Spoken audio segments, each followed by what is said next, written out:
Magandang araw! Today, may share ako sa inyong magandang kwento ng isa nating kababayang Pilipina. May pagmamalaki ko to kasi magandang halimbawa na dapat nating tularan. Kung napanood ninyo yung vlog ko noong October 15, 2025 na ang title ay nalaman niyang ikakasal ang boyfriend niya after 2 years sa iba, siya rin ang top ko dito ngayon. Last time, ang sinend niya sa akin, akala niya kapatid ng boyfriend niya yung nag-send sa kanya ng message at nag-expose na ikakasal yung boyfriend niya. Hindi pala. Nag-send siya sa akin ng messages through Facebook Messenger at kinuwento niya yung totoong istorya after niyang ma-realize na hindi pala sister ng boyfriend niya yung nagsisend sa kanya ng message, kundi asawa. Hi, Miss Fufu. Good day po. I'm Lovely Dabi na nag-comment po sa vlog niyo. Here's my story po and you have my permission to post my story para maging aral na rin sa iba. But please, paki-hide na lang po ang Facebook identity ko. I meet an Egyptian guy in Kuwait, April 23, 2025 via dating app. Careful sa mga dating app. We are dating for 3 months before ako pumayag na makipag-live-in. After 1 month of living together, nakita ko na napakabait niyang tao. Kapag galit ako sa kanya, siya ang gumagawa ng paraan para maging okay kami. August 22, 2025 ay nagbakasyon siya sa bansa nila para ayusin ang documents niya sa military service. Kasi dito sa Egypt, may military service, compulsory. Pwera na lang kung exempted ka. While he is in their country, napansin ko na madalang na lang siyang mag-message to update me, but we are still in touch kahit once a day lang. Inintindi ko yon kasi as far as I know, nasa point pa siya na on process to please his parents na tanggapin ako. Naghinala ako, pero he always say na he is doing his best para tanggapin ako ng parents niya and he is always get busy because of the processing of his documents for his military service certificate. Hindi niya kasi natapos yung military service niya. Then, September 28, 2025, hindi pa rin siya nakakabalik dahil hindi pa rin tapos yung process ng military service. Around 1 a.m., oh my God, araw, may nag-message sa akin gamit yung account niya sa Instagram. Oh my God, oh my God. I tried to call his account but walang sumasagot. And it was deleted already. Haha. After that day, he messaged me on WhatsApp saying na kapatid daw siya nung nag-message sa akin. And then, dinilit yung account niya. Medyo naghihinala na ako at that time, pero naniwala pa rin ako sa kanya. Mas nabawasan ang communication namin after that kasi he's always insisting na stress na siya sa pinaprocess niyang documents. Kaya hinayaan ko na lang muna at inintindi pa rin siya. October 11, 2025, ng morning, may nag-message sa Instagram ko at ang name ng babae. Nag-ask siya kung kilala ko daw ba si Muhammad. Sabi ko, yes. At nagpakilala na siya na asawa daw siya ni Muhammad. At kasal sila ng more than 1 year at may anak sila na 11 months. And she's currently pregnant kasi delayed na daw siya ng 3 weeks. Oh my God. Maayos yung naging usapan namin at nag-send pa siya ng mga pictures to prove na asawa niya nga yung taong yon. Masakit man, pero tinanggap ko ang katotohanan. At first, I felt betrayed. Pero napagtanto ko na napakabait ng Panginoon at ayaw niya ako na magsisi sa bandang huli. Kaya inilayo niya sa akin yung taong nagdudulot ng kasakitan sa akin. Alam niyo, ang aga niya pang nalaman, really, God is good with her. Kasi hindi pinatagal ng Diyos yung pagmamahal niya. Hindi pinayagan ng Diyos na mag-invest siya ng mag-invest sa taong yun. Yung taong yun ay mali pala para sa kanya. Alam niyo, mahal kayo, malalaman ninyong mahal kayo ng Diyos kapag pinakita kaagad ng Diyos sa inyo yung katotohanan. Pinayuhan ko si wife na magpakatatag. O, siya magpapayo sa asawa. Kasi syempre, masakit din yun sa asawa.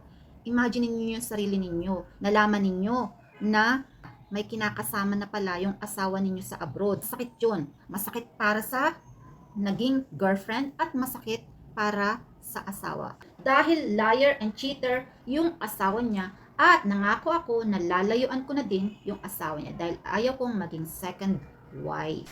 Halimbawa tayo nagkarelasyon, pero hindi natin alam na may asawa pala. Tapos kinausap tayo ng asawa ng mahinahon kahit na hindi natin naririnig na nagmamakaawa siya, nakikiusap.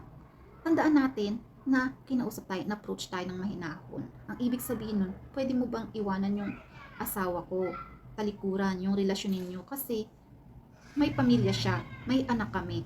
Ganun din ang ibig sabihin nun. Kaya, hindi kailangan magmakaawa. Common sense na lang. Kaya proud ako sa sender na to. Kasi na-realize niya kaagad kung anong mali sa relasyon. At nag-decision kaagad siya kung anong dapat gawin. Na point niya kaagad na ito palang minamahal niya, although nag-start na siyang mag-invest, hindi karapat-dapat sa buhay niya. At may dapat siyang gawing tama. Yung first message niya, ni-reply ko, nag-replyan kami, tapos kinontinue niya yung kwento niya. Last week lang po, nag-message sa akin yung asawa niya, October 11. At that time po, dali-dali na akong naglikpit ng mga gamit ko at bumalik na po ako sa accommodation ko. Nung nabasa ko tong point na to, nasad din ako, nasaktan din ako para sa kanya. Imagine mo rin kasi, may nararamdaman na siya sa tao. Tapos, iniwanan niya yung buhay niya para makisama doon sa tao na iniisip niya na magiging maganda yung relasyon nila. Magkakaroon sila ng future. Tapos bumalik siya sa dati niyang buhay. Ngayon po pinutol ko na lahat ng contact niya sa akin. Na-block ko na po siya sa lahat ng pwede niyang gamitin para makontak ako. Mas-block po siya ng Egypt pabalik sa Kuwait kahapon ng 7 p.m. Sabi po ng asawa niya sa akin. Imagine niyo yun. Pareha silang nasasaktan, yung asawa at yung girlfriend. Pero nag-uusap sila. Kasi tayong mga babae, dapat kapag niloloko tayo, both niloko ng isang lalaki, kailangan sama yung power ninyo. Huwag kayong magkumpetensya. Kasi maraming mga girlfriend na alam na may asawa, yung boyfriend nila, pero nakikipagkumpetensya dun siya sa asawa. Morally, mali. Alam naman natin nasa 10 utos yun ng Diyos eh. Ewan ko na lang kung anong religion ninyo. O hindi ninyo alam na may 10 utos ang Diyos. Nandoon yun. Bawal ang pumatol sa may asawa. Pero ngayong panahon na to kasi, tinanggal na yung religion sa education natin. Kaya hindi na natin alam. Maraming hindi nakakaalam. Ginagawa natin yung mga mali na tama. Imagine ninyo babasahin ko sa inyo.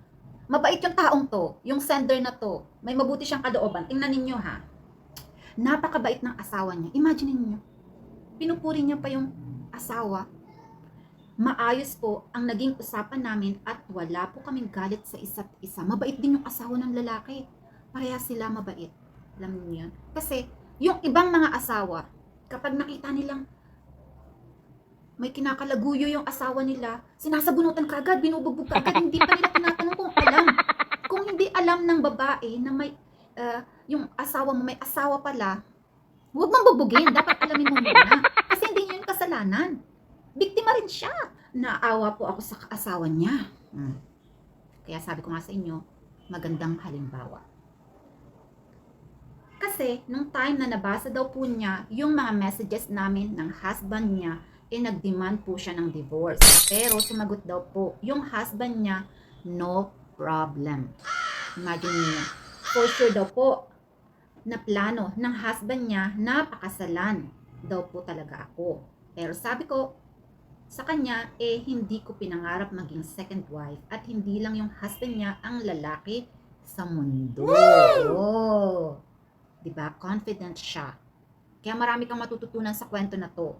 Kailangan ninyong isipin, maging smart kayo, maging mabait kayo sa sarili ninyo, kasi magiging mabait din kayo sa iba, at magiging brighten yung future ninyo kapag na-realize ninyo yung mga mali ninyo at gusto ninyong baguhin.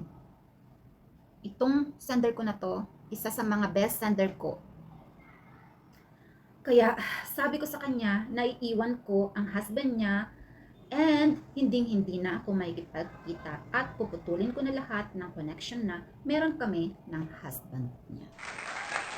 Ito ang ganda ng kwento niya, ang ganda ng example natin today. Huwag tayong manira ng pamilya.